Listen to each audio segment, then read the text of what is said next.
să stăm în jurul Evangheliei, să ascultăm Cuvântul Lui și să putem să învățăm că Iisus Hristos, după nașterea Lui, la 8 zile au fost dus.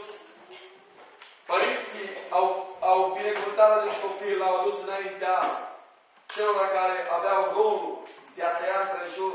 Copilul Iisus n-a fost dus la templu decât la 40 de zile, dar după rânduiala lui Moise, a 8-a zi, copilul trebuia tăiat împrejur. Și cum astăzi ar fi a 8-a zi de când Domnul nostru Iisus Hristos s-a născut, vreau să intru puțin în acest cuvânt, ca fiecare dintre noi să înțeleagă rostul celor scrise în Sfintele Scripturi. Când a venit ziua 8-a în care trebuia tăiat împrejur pruncul, legământul tăierii împrejur a fost instituit de Dumnezeu și a fost transmis lui Avram. Avram avea 99 de ani când a fost tăiat împrejur, iar fiul său Ismael 13 ani. Când Dumnezeu a făcut acel legământ și spunea că orice întâi născut de parte bărbătească, când va avea 8 zile, să fie tăiat împrejur. Asta însemna legământul încheiat între Dumnezeu și copiii lui Dumnezeu. Iisus Hristos se naște și este născut într-o vreme în care pământul era într-o apostazie totală. Era într-o întunecime totală.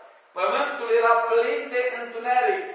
Și cuvântul profetic spune că peste țarul Zacolon și țarul Neftali zăcea întunericul. Toată omenirea era într-o apostazie generală. Fiecare făcea ce îi plăcea. Și pe fundalul acestei stări, Dumnezeu l-a trimis pe Iisus Hristos în lumea noastră ca răscumpărător, ca mântuitor, ca salvator. Dumnezeu l-a planificat încă din veșnicii ca să fie izbăvitorul nostru, melul care ridică păcatul lumii întregi. Și El s-a născut într-o vreme în care în Ierusalim domnea împărăția Irod, un om foarte dur, un om foarte crunt. Și pe fundalul acesta, Maria și Iosif au mers să facă înscrierea dată porunca de către Cezar August să se înscrie fiecare în cetățenia lui. Era un fel de recensământ. Și în momentul în care ei au sosit în Ierusalim, atunci au sosit vremea să nască Maria și au căutat loc pentru ca ea să nască. Știm cu toții istoria nașterii lui. El s-a născut, dar El există din veșnicii.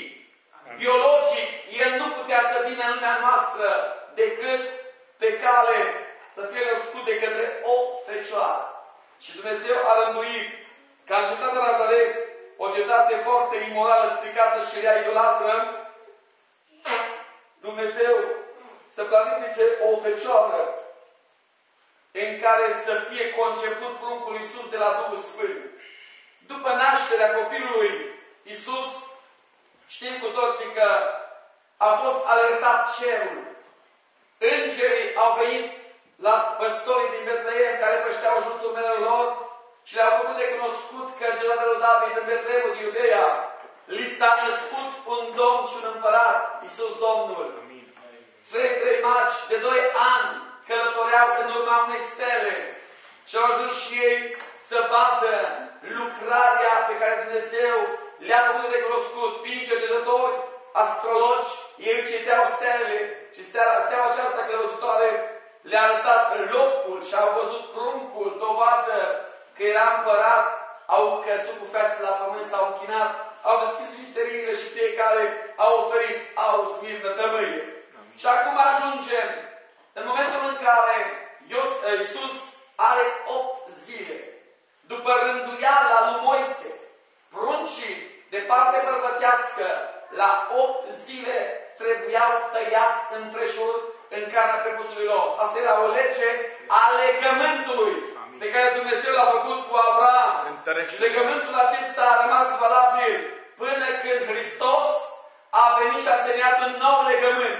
Moise este începutul legământului vechi, iar Iisus Hristos este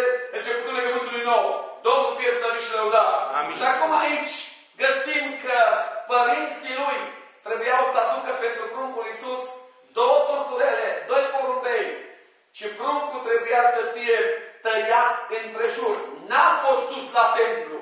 Conform cuvântul pe care îl găsim în cartea Leviticului, orice copil de parte bărbătească, timp de 33 de zile de la naștere, n-avea ce căuta la templu, plus cele 7 zile care erau considerate necurată femeia după naștere. Și în timpul acesta găsim că Îngerul Domnului îl înștiințează pe Iosif. Ia pruncul pe mama lui și fugi în Egipt, căci Rod caută pruncul să-l omoare. Și vedem cu toții că dacă Iosif n-ar fi colaborat cu Îngerul, pruncul Iisus a fost omorât. Dar el a fugit în Egipt. La 40 de zile s-a întors la templu. Deci la 40 de zile a fost adus pruncul la templu. Și acum, cu ajutorul Dumnezeu, vreau să mă uit la semnificația aducerii pruncului Iisus la templu. În același timp, cu pruncul Iisus adus la templu, mâna de Duhul Sfânt a sosit și Simeon. Biblia spune că Simeon era un om neprihănit, care ducea o viață sfântă, o viață evlavioasă. Era înaintat în vârstă și Duhul Sfânt îl înștiințase că nu va muri până când nu va vedea mântuirea lui Israel. Și mânat de Duhul Sfânt, Simeon ajunge la templu și când îl vede pruncul Iisus îl ia în brațele lui și spune acele cuvinte extraordinare care sunt scrise pe paginile Sfântelor Scripturi, Luca 2:30, căci au văzut ochii mei mântuirea ta, pe care ai pregătit-o să fie înaintea tuturor popoarelor, lumina care să lumineze neamurile și slava poporului tău Israel. Ochii mei au văzut mântuirea ta, acum slobode pe robul tău în pace. Vreau să vă asigur că Simeon aștepta mântuirea aceasta să o vadă. Și după ce a văzut-o, a făcut această declarație extraordinară. Și mai mult spune, Simeon l-a binecuvântat și a zis Mariei, mama lui, iată, copilul acesta este rânduit spre păpușirea și ridicarea multor al Israel și să fie un semn care va stârni împotrivire. 35. Chiar sufletul tău va fi străpuns de o sabie ca să descopere gândurile multor inimi. L-avea în vedere pe Iisus Hristos prin această prorocie că va fi omorât, sânduit de cruce, că va muri și va da viața pentru ca prin moartea lui să salveze omenirea. În același timp cu Simeon mai era o persoană de acolo, o femeie cu numele Ana, fata lui Fanuel, care avea 84 de ani, care a trăit cu bărbatul ei 7 ani cu feciorie, dar care Biblia spune că era o feință neprihănită și nu se depărta de templu. Era ziua și noapte la templu. Și când a fost adus pruncul Iisus la templu, ea mărturisea fiecare om în parte vestea bună că Iisus este mântuitorul lumii întregi.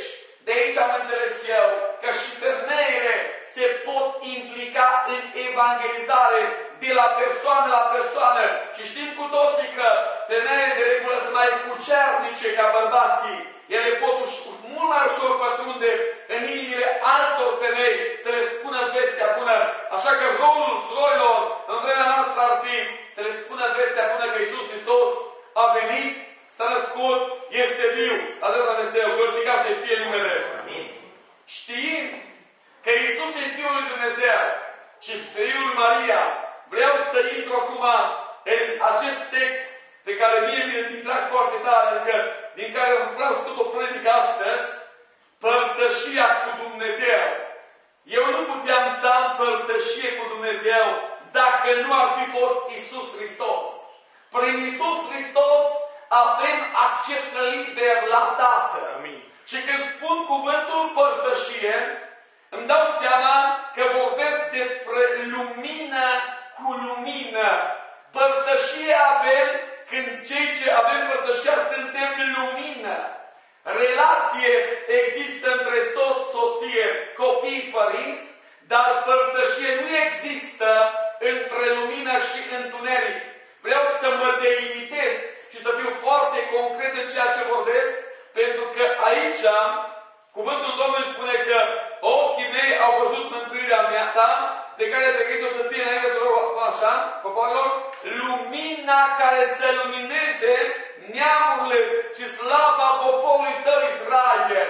Și acum mă uit la acest cuvânt care este Iisus Hristos, care s-a întrupat. Cuvântul s-a întrupat și a locuit printre noi plin de har și de adevăr. Și acest cuvânt este Iisus Hristos. La început cuvântul era cu Dumnezeu, cuvântul era Dumnezeu. Slăvit să-i fie numele. Amin. Și mă uit așa ca un părinte citat scriptural la 1 Ioan 1:5, pentru că mie îmi place să-ți vorbesc lucruri scrise. Vestea pe care am auzit-o de la El și pe care vă propovăduim este că Dumnezeu e lumină și în El nu este întuneric. Vestea pe care am auzit-o de la El, de la cine de la El, scumpilor? De la Dumnezeu, fraților. Vestea pe care am auzit-o de la El, vestea bună, nu? În ținuturile Betleemului a răsărit o lumină. În țara lui Zabulon și lui Neftali a răsărit lumina, care este lumina neamurilor. Și lumina aceasta este nu altcineva decât Fiul lui Dumnezeu.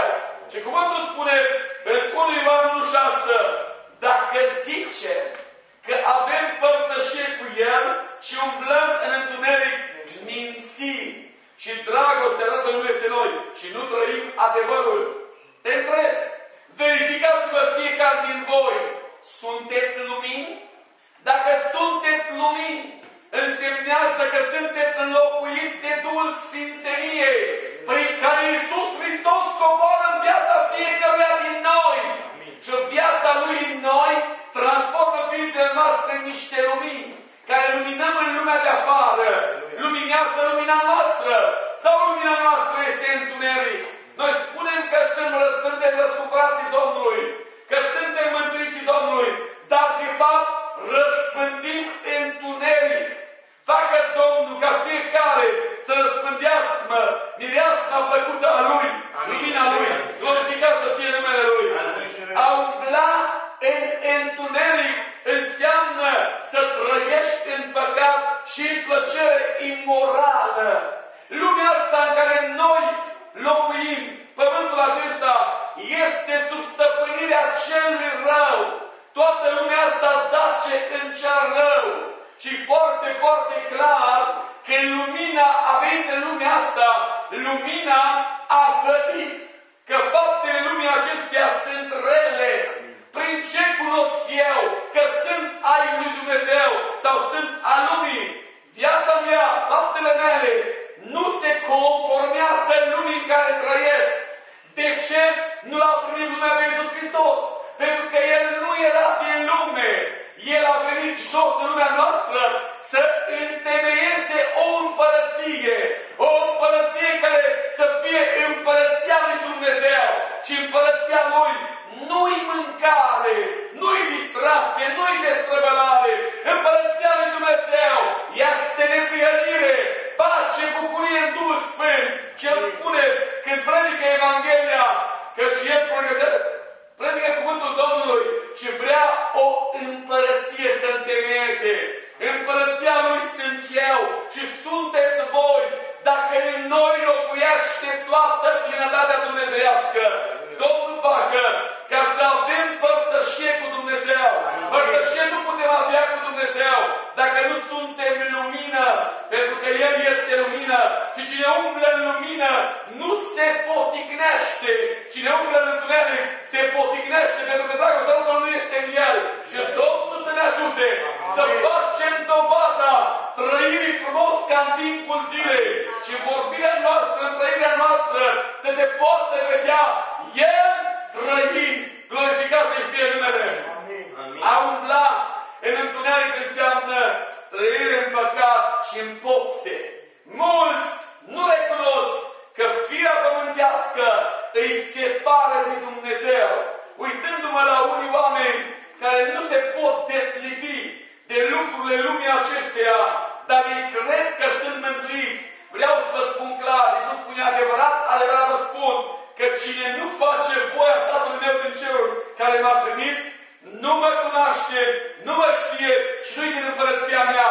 Voia Tatălui este sfințirea, fără de care nimeni nu va vedea pe Dumnezeu. Și la rândul Lui, Iisus Hristos vrea să ne transmită nouă care suntem copiii Lui să fim sfinți, pentru că El este sfânt. Slăvit să fie numele. Astfel de oameni nu au părtășie cu El. Care oameni? Oamenii care umblă în întuneric. Oamenii în care se văd faptele întunericului, roadele întunericului, fapte făcute în neveghere, neascultare, adică nu sunt născuți din Dumnezeu. Cel ce umblă în lumină este născut din Dumnezeu. Dragostea turnată în inimii prin Duhul Sfânt îi îndeamnă să facă fapte în lumină, fapte în neprihănire, fapte în dragoste. Și Domnul să ne anime cu gândul acesta, să facem voia Lui glorificat să fie numele Lui. În 1 Ioan 3:9, oricine este născut din Dumnezeu nu păcătuiește, pentru că sămânța Lui rămâne în El și nu poate păcătui, fiindcă este născut din Dumnezeu. Oricine este născut din Dumnezeu nu păcătuiește. Vreau să vă întreb, uitându-ne fiecare în viața noastră, suntem născuți din Dumnezeu? Dacă suntem născuți din Dumnezeu, cuvântul spune, nu păcătuim.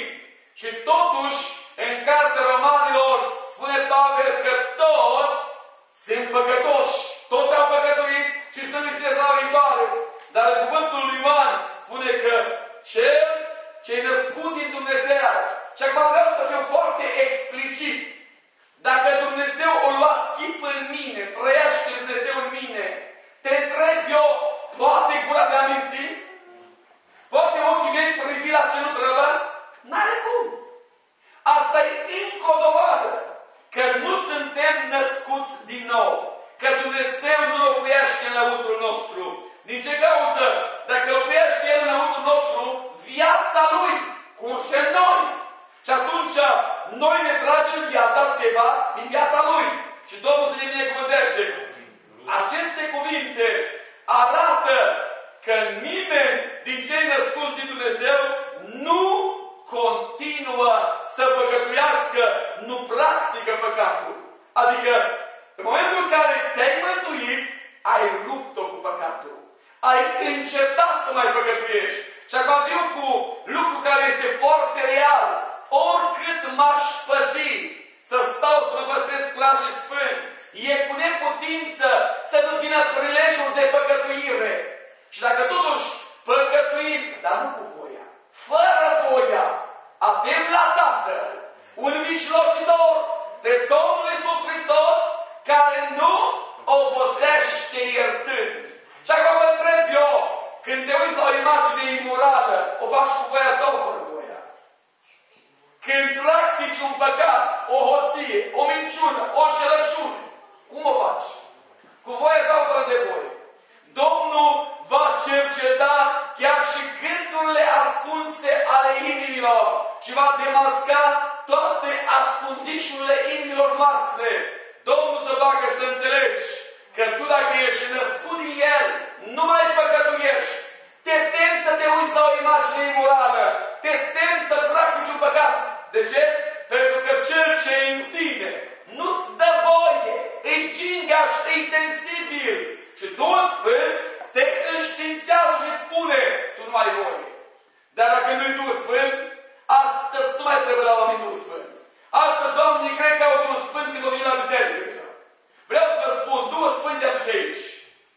Duhul Sfânt te convinge că ești păcătos și că ai nevoie de mântuire. Dar asta nu înseamnă că locuiești în tine. Când locuiești în tine Duhul Sfânt, te îndeamnă la fapte bune. Te îndeamnă la o trăire sfântă ca în timpul zilei. Te îndeamnă să trăiești evlavios sfânt, cum îi place Domnului. Și această experiență să fie Duhul Sfânt în tine, trebuie să aibă loc într-un moment al cercetării tale. Adică un moment al pocăinței, al credinței, al nașterii din nou, a stăruinței pe genunchi în rugăciune, a mărturisirii, a părăsirii păcatului, a părerii de rău a căinței. Și după aceasta, e Duhul. Duhul nu vine fără pocăință. Duhul nu vine fără credință. Duhul nu vine fără mărturisire. Duhul nu vine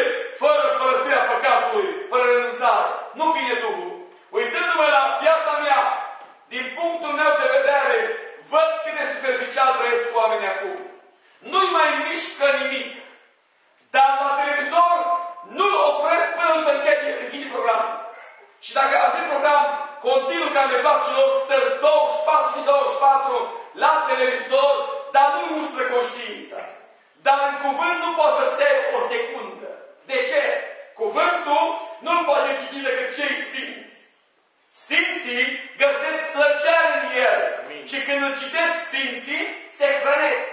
Cei care nu sunt sfinți îi strâgără, îi frământă, îi tulbură. Și mi se place foarte mult și îmi place mult de tot când o fată mai ușor și de cap, mai constituată, a vrut să citească cea Biblia, crezând că așa se va corecta.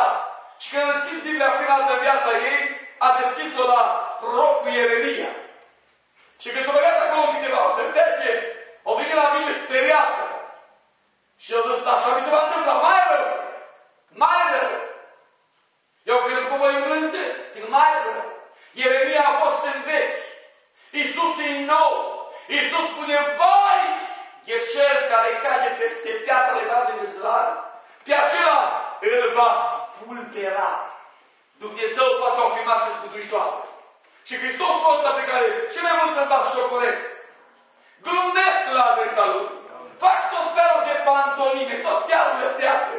De la mai nou, totul e teatru la biserică. Totul e regizat la biserici. Și oamenii cred că ăsta e Hristos.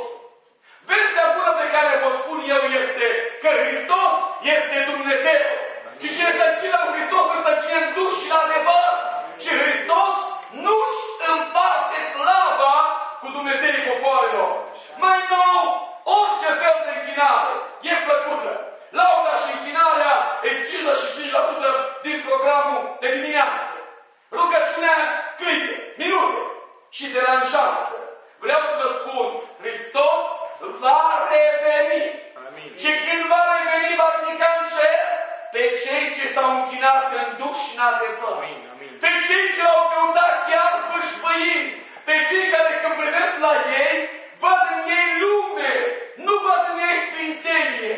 Când mă uit la mine, văd păcat, păcat, păcat. Și vreau tot timpul să mă sfințesc. Amin. Și tot vinovat mă văd. De ce? În Biblie spune, ferice de cei săraci în duh, căci a lor va fi împărăția lui Dumnezeu. Amin. Ferice cei flămânzi și însetați după neprihănire. Vreau să vă întreb, înfometezi după neprihănire, însetezi după ea. Să știe. Să știe. Stai în timpul Domnului până la jumătate de o oră. Vii la dumneavoastră pentru o oră. Eu pentru mine e trist. Trist? În America au ajuns la o cununie, oră de rugăciune și serviciu de evangelizare. Într-o oră face tot. Vreau să vă spun trist. Din timpul nostru, nu tăiem nimic pentru Domnul, dar din amând tăiem tot. Dar vrei să fii împreună cu El în slavă. Nu te ceva. Nu vă știați, scumpilor, ce seamănă omul, aceea va secera. Semeni mult, secer mult. Semeni puțin, secer puțin. Mulți cred că dacă bagă de un leu benzină în mașină ajunge pe la America. Nu, nu. N-a până la mașină dacă până ajungi. Dacă îi faci plinul, mergi chiar până când mergi. Vreau să vă spun răspicat. Dragostea turnată în inimi prin Duhul mă determină să vorbesc lucruri pe nume și le voi vorbi pe nume. Cuvântul spune un Ioan, oricine este născut din Dumnezeu, nu păcătuiește. Și acum dacă spune o întrebare, de ce nu poți veni pe nou la adunare? A ta minciună ar exista când am și gândesc secundele și dreptului. A ta motivație ar fi, de vă dau răspunsul fără să vă dați voi. În primul rând, lenia spirituală e antidotul de venit la adunare. La oamenii nu mai este foame de Dumnezeu. Oamenii caută orice, numai la adunare nu.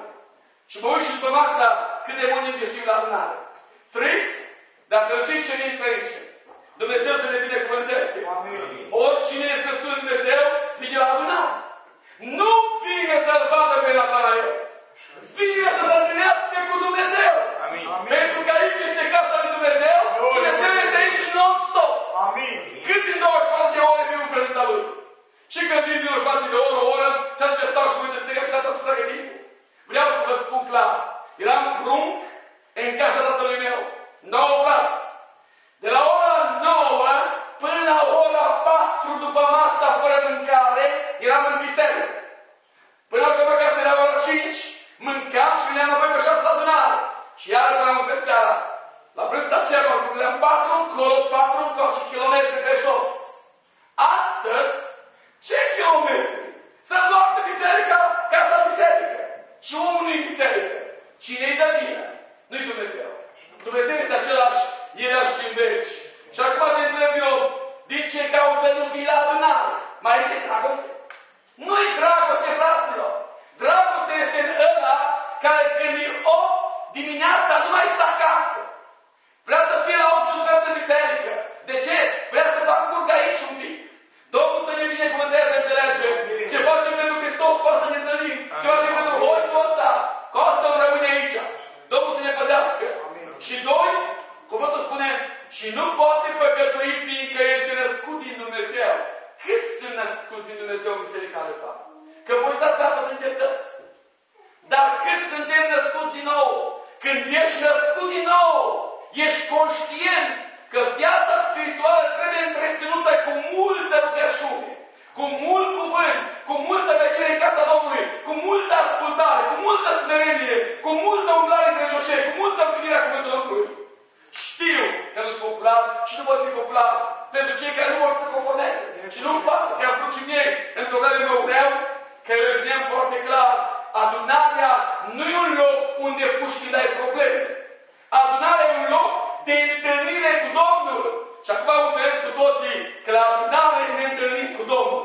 Ce fac pe Domnul să înțeleg fiecare, că viu la adunare, viu să mă întâlnesc cu Domnul. Viu să-i spun Domnului problemele mele.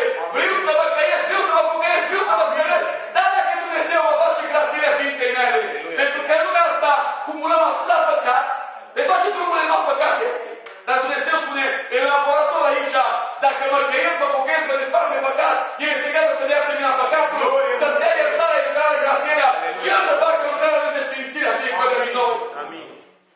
Aceste cuvinte, hai să spun din versetul ăsta, ce înseamnă, semnificația în cuvântul ăsta. Aceste cuvinte arată că nimeni din cei născuți Dumnezeu nu continuă să păcătuiască. Uitați-vă la diferență. Ne-am botezat. Totul a fost martă.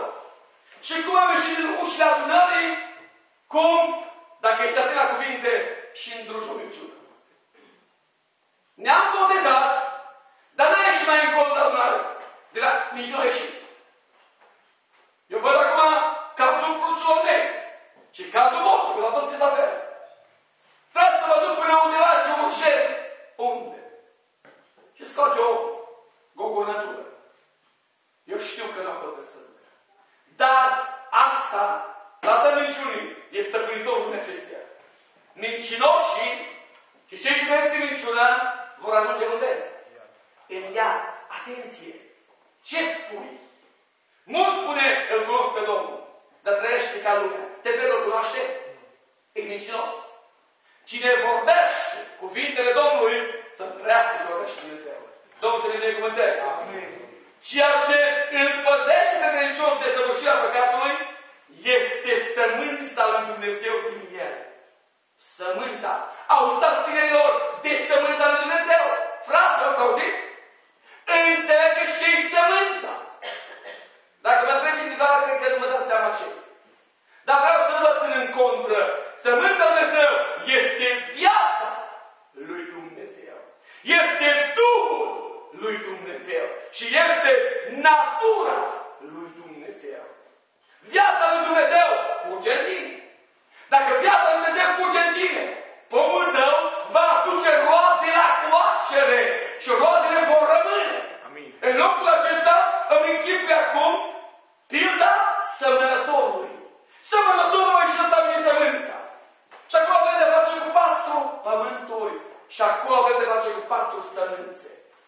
Un pământ e pământul de lângă drum. E pământul care niciodată, nici măcar nu florește. Nici măcar nu înfrunzește. Sămânța e aruncată din păsările celui șoculeg. Să mă rog de adunare. Da. Când ai ieșit de gol de ușe, numai critică la mesat. A întâlnit lucrări. A cuvântului, a cântărilor. Și mai mult, nu mai vrei să fii adunare.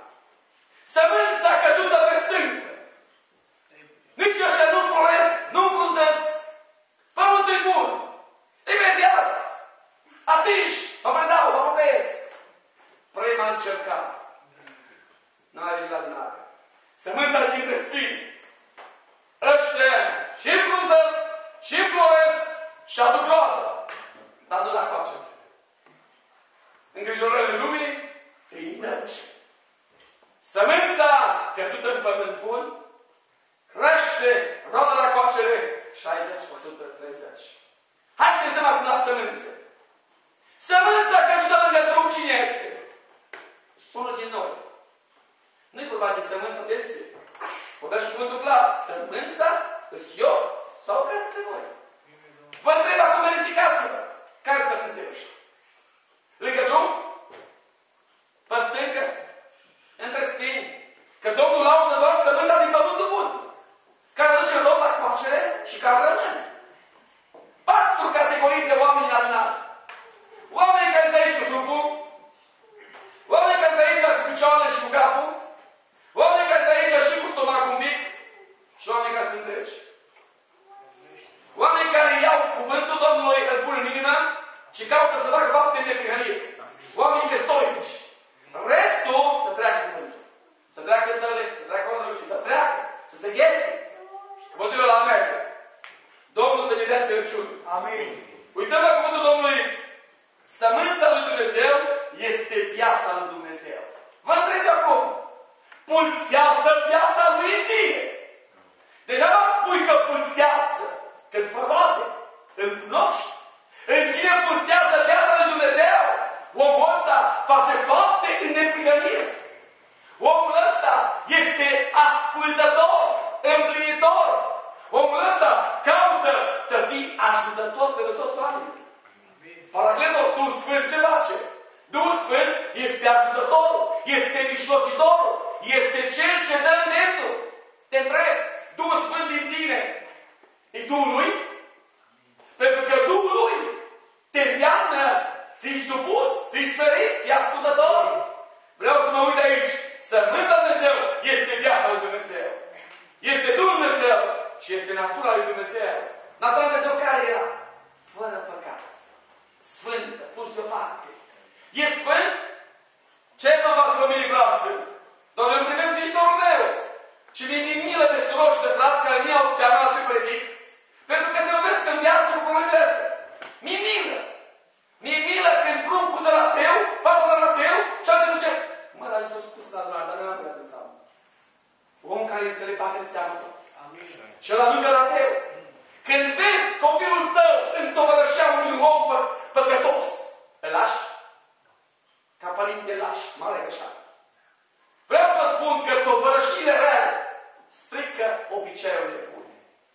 Când vezi fata ta pocăită cu unul de lume, sau invers, pruncul tău pocăit cu una din lume, crezi că a tău sau a meu îl va pocăi? Păi da, niciodată. Niciodată. Și vreau să vă spun, Domnul spune că avem părtășie unii cu alții, lumină cu lumină. Nu există părtășie între lumină și întuneric. În atâtea rânduri am văzut oameni care au fost foarte puternici ei și zice că eu pocăiesc fata asta și o duc la mântuire și măcar ce plățesc să răgească și cum cu suflet, s-o gândit el cu om că răgește în împărăție, că ajutorul forței lui, puterii lui. Și când am căutat pe 2 o 3 săptămâni, era în lume. Era în lume. Dea cot la cot, fuma cot la cot și era în lume, îmi plăcea și în păcat. Nu vorbesc pentru mine. Vorbesc în primul rând pentru voi, bine, casa mea și voi toți. Dumnezeu spune, vorbea și cuvântul. Amin. Și Dumnezeu să ne binecuvânteze. Amin. Vreau să te întreb, locuiește viața lui Dumnezeu în tine? Locuiește Duhul lui Dumnezeu în tine? Locuiește natura lui Dumnezeu în tine? Natura lui Dumnezeu este că când am ocazia fac fapte bune sau nu? Nu. Natura lui este întotdeauna eu trebuie să fac numai binele. Amin. El nu dă voie. Că acum am ocazia să mă încălzesc cu niște șmecherii, pot să le fac, nu dă voie. Domnul spune, fii sfânt, eu sunt sfânt. Amin. Ochii tăi sfinți, mâini sfinte, picioare sfinte, col sfânt și Domnul se binecuvântează. În 1 Ioan 5:11 și mărturisirea este aceasta. Dumnezeu ne-a dat viața veșnică și această viață este în Fiul Său. Vă întreb, Dumnezeu l-a trimis pe Iisus în lumea noastră ca răscumpărător, ca mântuitor.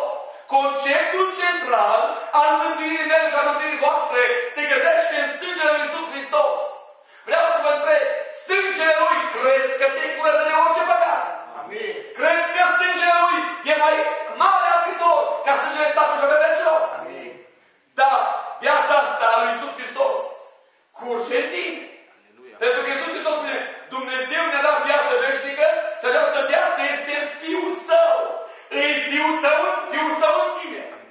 Pentru că Iisus Hristos spune că cu Hristos v-ați botezat, cu Hristos v-ați îmbrăcat. Pentru că Hristos o lua chip în voi.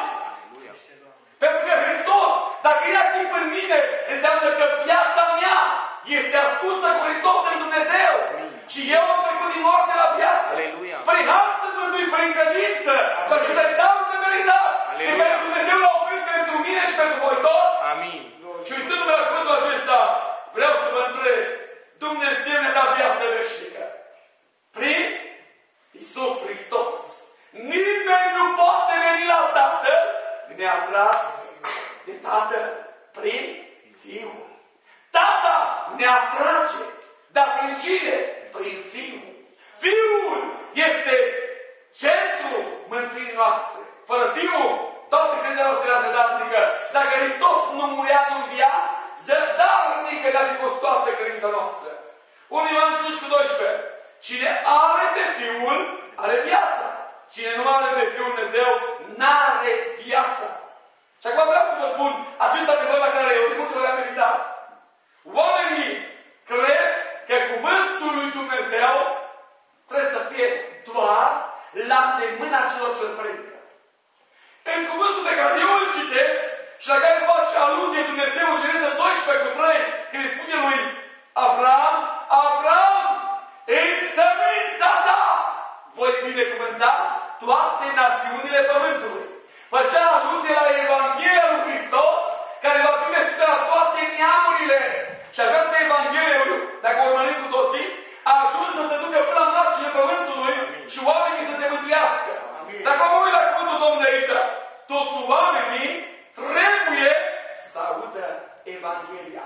Și cum o vor auzi fără propovăduitor? Domnul spune că o trimis propovăduitorul să vestească Evanghelia. Evanghelia este puterea Lui Dumnezeu pentru mântuirea fiecăruia care crede întâia iudeului, apoi a grecului. Această Evanghelie are un rol. Și acum voi, toți oamenii trebuie să audă Evanghelia, căci prin auzire vine credința în inimă. Credința asta ce face? Lucrează mântuire, lucrează salvare din moarte la viață. Domnul Dumnezeu vrea să auzi Evanghelia. Amin. Și în urma auzirii să vină credința în inima ta. Amin. Toți oamenii trebuie să audă Evanghelia, fiindcă viața veșnică este în Fiul lui Dumnezeu. Fiul lui Dumnezeu! În Ioan 17 spune că viața veșnică este aceasta. Să te cunoască pe tine singur Dumnezeu adevărat și pe Iisus Hristos pe care l-ai trimis tu. Și acum vreau să vă întreb, trăim noi vieți veșnice?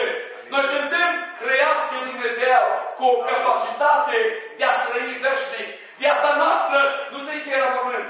Viața noastră începe abia la mormânt, scumpilor. Până la mormânt, de fapt, suntem străini călători. Suntem în căutarea patriei cerești. Aici este terenul în care Dumnezeu ne disciplinează, ne materializează, ne formează, ca apoi să fim o veșnicie întreagă, ori la dreapta împreună cu El, ori în iasul cu foc. Domnul să ne păzească de lucrul acesta. Toți oamenii trebuie să audă Evanghelia, fiindcă viața veșnică este Fiul Dumnezeu și nu poate fi primită sau avută pe altă cale decât prin auzire. Prin auzire. Evanghelia trebuie auzită.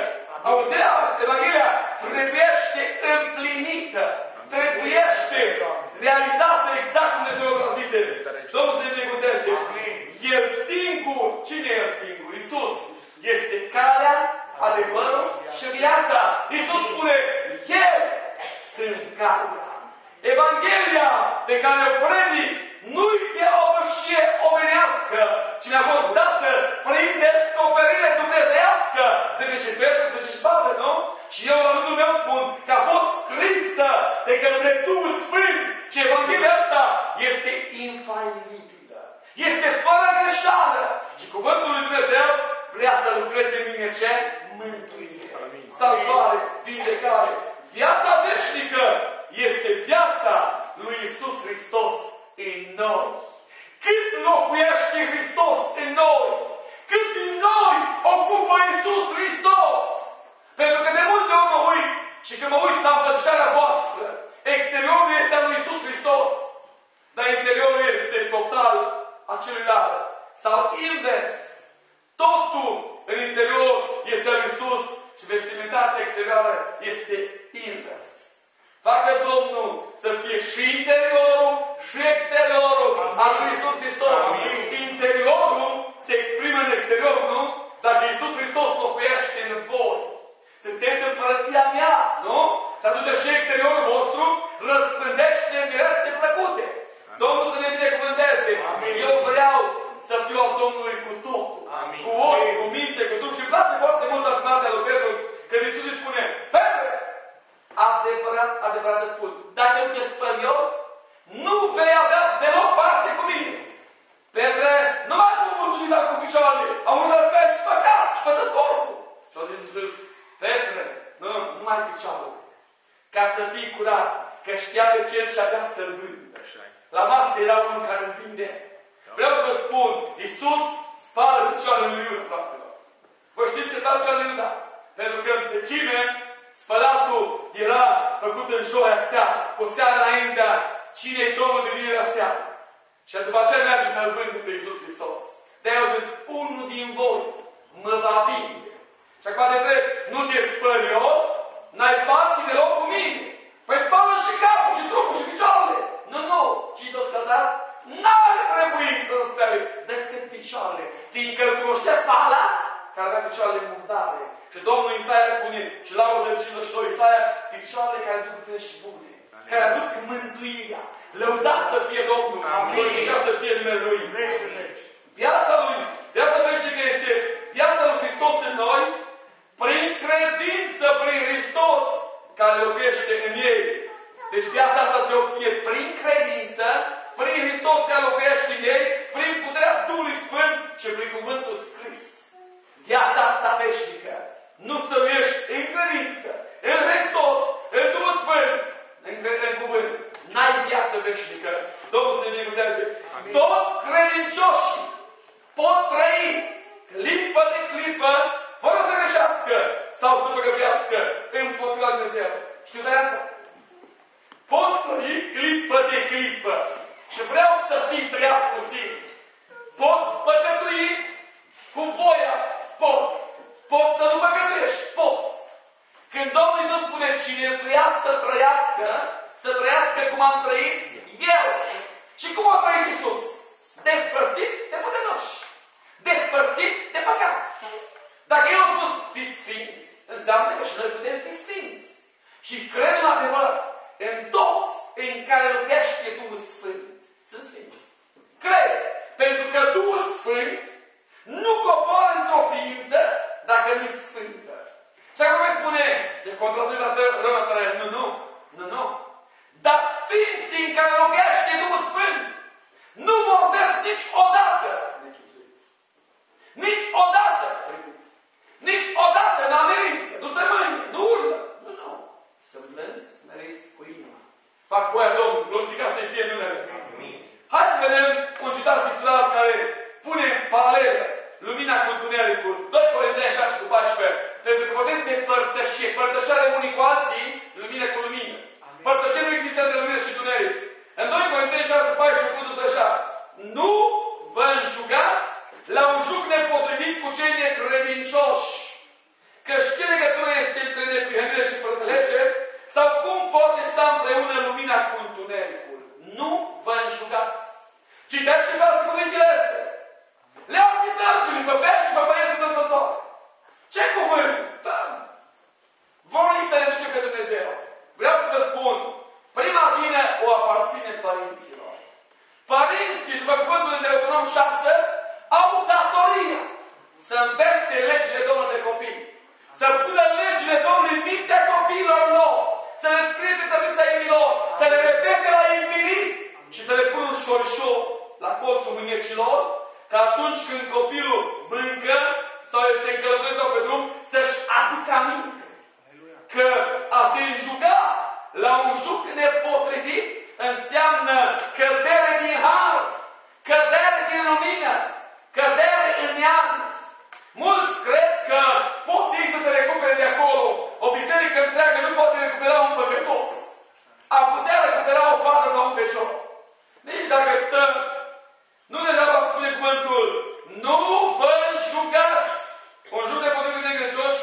Și acum mă întreb eu, ce legătură este între Dumnezeu și Satan? Ce legătură este între lumină și întuneric? Când apare lumina, întuneric dispare. Ce legătură este între belea și Dumnezeu? Între mamă și Dumnezeu? Nici o legătură. De aceea, părinți dragi, dacă vă ascultați și aveți urechi, vegheați asupra voastră și asupra familiilor voastre, pe care Dumnezeu vi le-a dat, ca să vegheați asupra lor, ca să nu știți veșnicie. Pentru că noi, părinți, într-o zi vom da socoteală. Și eu, și voi, pentru că nu i-am școlit îndeajuns copiii. Copiii, la rândul lor, trebuie să cunoască cuvântul acesta.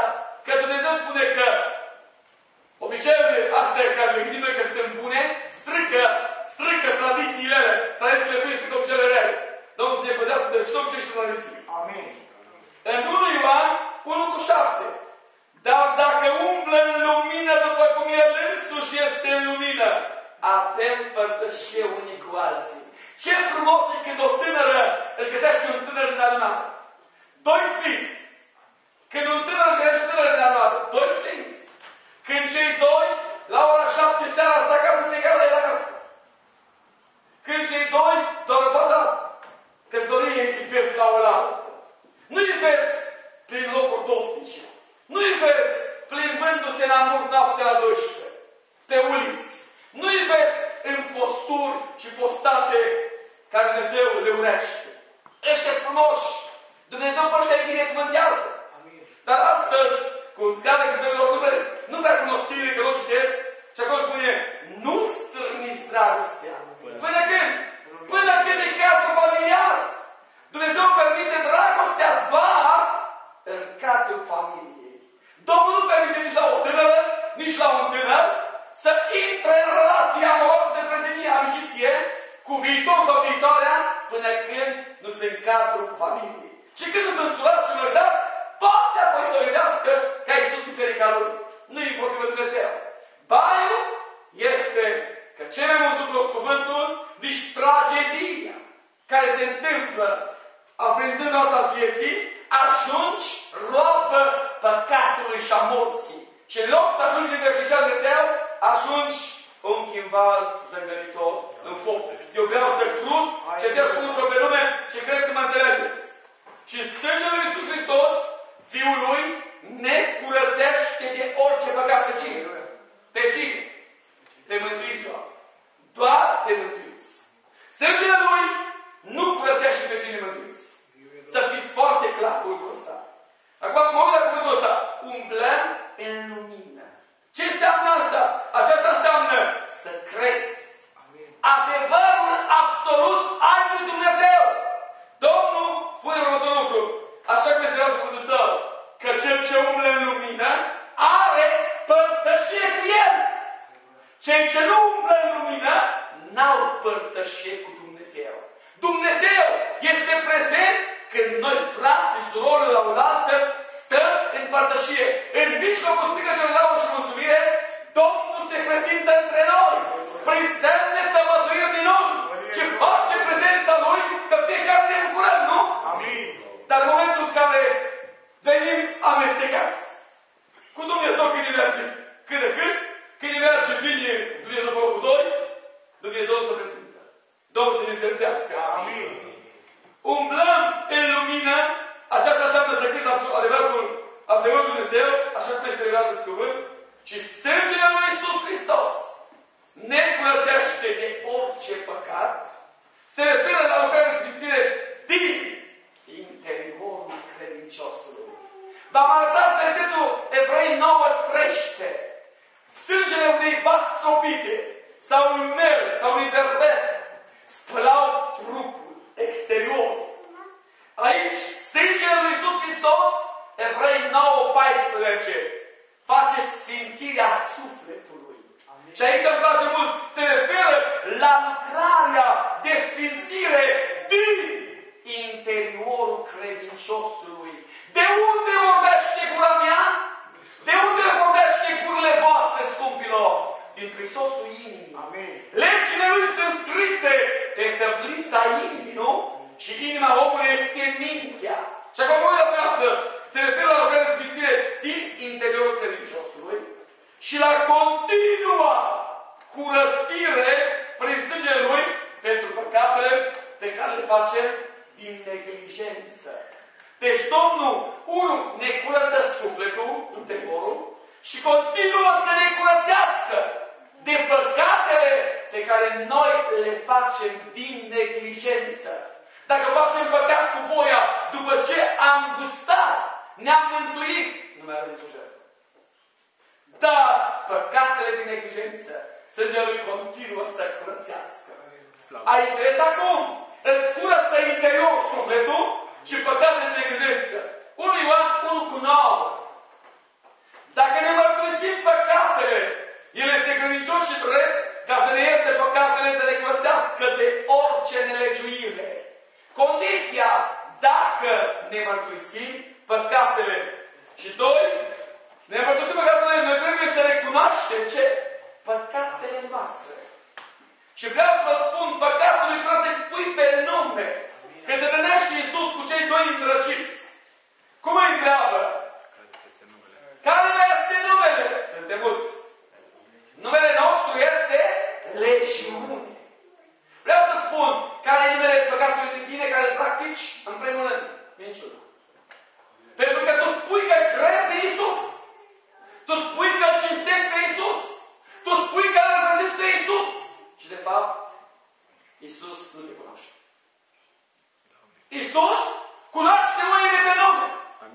Oile cunosc glasul păstorului. Și nu sunt după glas străin. Vreau să spun adevărul. Crezi că dacă tu cunoști glasul lui Iisus, te duci după cap cine vrea? Dovadă că nu cunoști. Dumnezeu să dea înțelepciune. Amin. 2. Primul lucru. Ne mărturisim păcatele. Noi trebuie să recunoaștem păcatele noastre. 2. Și să căutăm iertare și curățire de la Dumnezeu. Să o căutăm. Domnul spune să nu dăm arsătire ochilor noștri.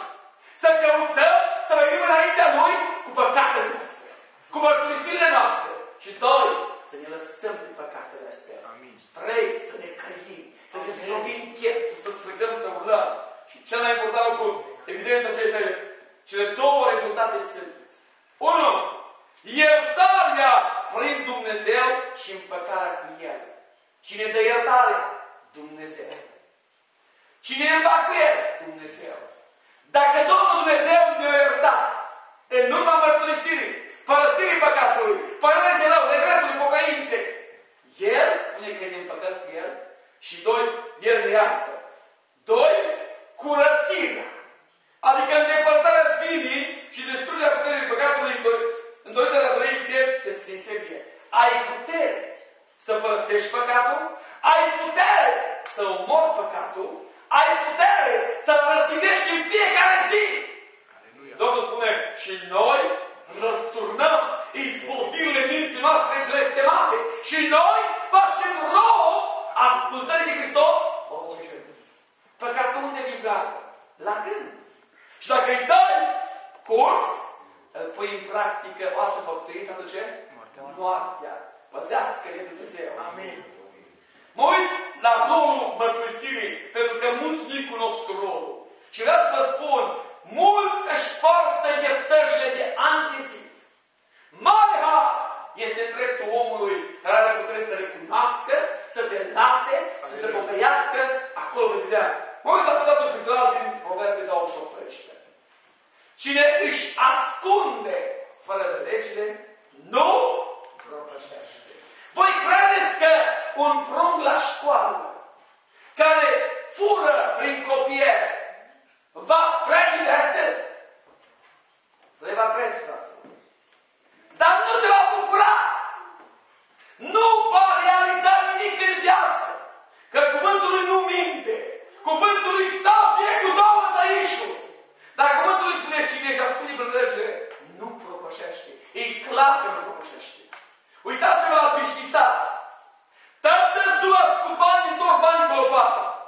și mor fără să aibă casă.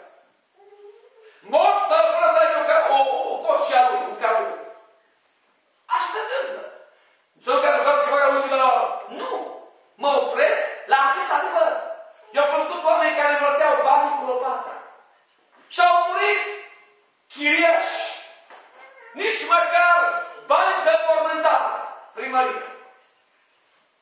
Când tu șeri, când tu perseverezi în minciună, crezi că progresezi?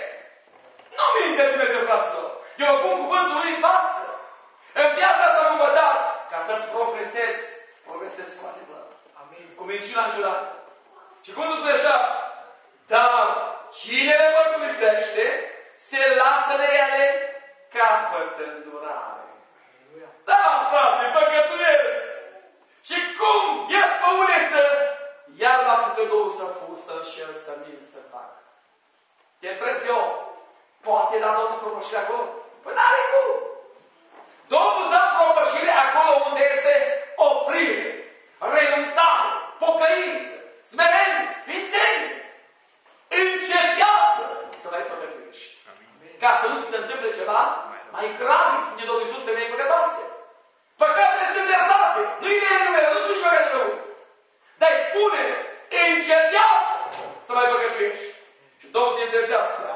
Hai să trag câteva idei de bază din cuvântul pe care l-am citit eu, la predicare de voi astăzi, ca să rămâneți cu esența. Mă interesează și mă preocupă, după ce predic, să fac așa ca un bilanț și să vin la voi cu niște idei de bază, măcar cu astea să rămânem. 1. În Dumnezeu nu este întuneric. În Dumnezeu nu este întuneric. Vă întreb acum, suntem mântuiții Lui? Suntem răscumpărații Lui? În noi nu trebuie să existe întuneric. Indiferent că trecem prin valea unei morții, prin lipsuri de tot felul, de mâinile noastre nu se lipește hoțile. Minciuna, înșelăciunea. Nemulțumim cu cât? Pentru că Domnul laudă omul care e mulțumitor cu cât i-a dat el. Și un om când îi mulțumește că, măcar că el nu are, îi mulțumește și mulțumesc Doamnei pentru pâinea care mi-a dat, crezi că Domnul rămâne sus și mut, că el n-are pită la masă? Îi va da pită la masă. 2. În întuneric nu este părtășie. Deci în Dumnezeu nu este întuneric. 2. În întuneric nu este părtășie. Dacă se adună lumea la oaltă, că vine Revelion și fac acolo cermări, prezentăți, ai nu-i părtășie. Părtășie în întuneric nu există. Părtășie există doar în lumină. Lumina face părtășia accesibilă. 3. Părtășia este în lumină. Acum cu versete, le dau, nu le răștesc. În Dumnezeu nu este întuneric, 1 cu 5, 1 Ioan. În întuneric nu este părtășie, 1 cu 6, 1 Ioan. Părtășie în lumină, 1 Ioan, 1 cu 7. Și acum mă uit, părtășie în curățirea păcatului. E ceva mai interesant și vreau să abordez cu voi acest cuvânt ultim. Părtășie în curățirea păcatului. Hai să vedem acest adevăr. Îl găsesc scris 1 Ioan 1 cu 8 verset și voi da citire cuvântului. Dacă zicem că nu avem păcat, ne înșelăm singuri. Și adevărul nu este în noi. 1 cu 9. Dacă ne mărturisim păcatele, este credincios și drept, ca să ne ierte păcatele și să ne curățească de orice nelegiuire. 3. 1 cu 10. Dacă zicem că n-am păcătuit, îl facem mincinos și cuvântul lui nu este în noi. 2 cu 1. Copilașii au văzut aceste lucruri ca să nu păcătuiți. Dar dacă cineva a păcătuit, avem la Tatăl un mijlocitor, pe Iisus Hristos cel neprihănit. 2 cu 2. El este șertfa de ispășire pentru păcatele noastre și nu numai pentru ale noastre, ci pentru ale întregii lumi. Acum vreau să trag o concluzie foarte clară. Pentru aceia care cad în păcat, remediul este să mărturisească și să părăsească acel păcat. Deci ai căzut în păcat, nu scapi de el că stai pe el. Sunt oameni care au păcătuit acum 20 de ani și nu au mărturisit nici astăzi. Și îl portă în spinal și păcatul la care au început un măr, s-a făcut un munte. Domnul spune, pentru aceia care cad în păcat, remediul este să mărturisească, să părăsească păcatul. Al doilea lucru, asigurarea iertării se află în sângele lui Iisus Hristos și în slujirea Lui cerească în calitatea sa de mijlocitor.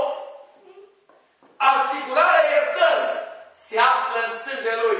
Cum să te spere sângele Lui dacă tu nu l-ai acceptat ca Domn și Mântuitor?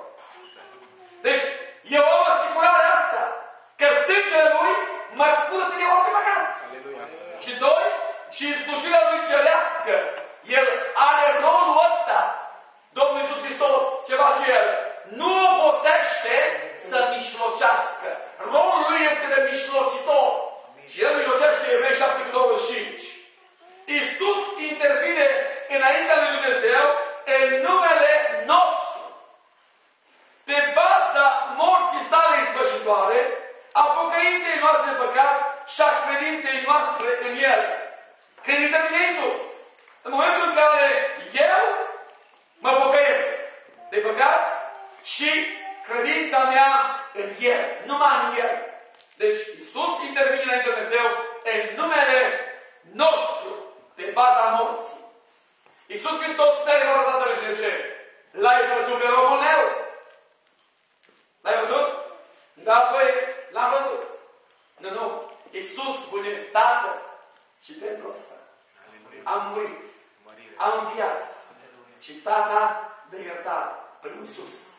Dar urma pocăinței. Și doi, a credinței în El. Pocăința, credința dovedesc credincioșia noastră. Domnul să ne binecuvânteze. Vreau să ne apropiem de finish și zic ca Domnul să vă binecuvânteze. Cu toate binecuvântările Lui. Amin.